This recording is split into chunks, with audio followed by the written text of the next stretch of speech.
výborně, teď okolo. Jágr prochází středem, stále Jágr. Nádherná vyhrávka na Klepiše, Klepiš byl faulován. Až Mlaťák.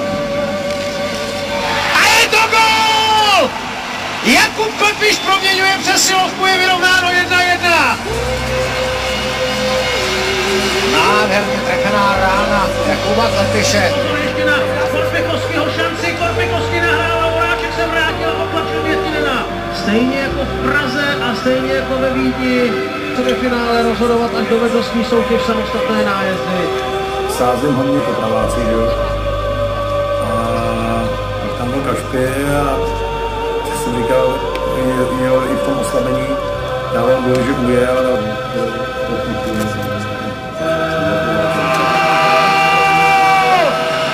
tak nevím, jestli Mojžíš nebo Novotný, ale v každém případě 2,5 minuty před koncem první třetiny. Blesk z čistého nebe, jinak se tomu gólu říct nedá. Česko vyrovnává na 1-1. Umar v poslední chvíli skokem zastavil švédskou střelu do prázdné brány.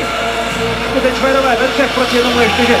Vyhledal, ale pozor, ještě ta situace trvá a výborně Vokoun zastavil v přímém souboji Johana Harju. Švédové dostávají Švédy pod silný tlak. Švédové začali hrát jako ostatní mužstva, který si nebojí o výsledek, ale který začínají bránit.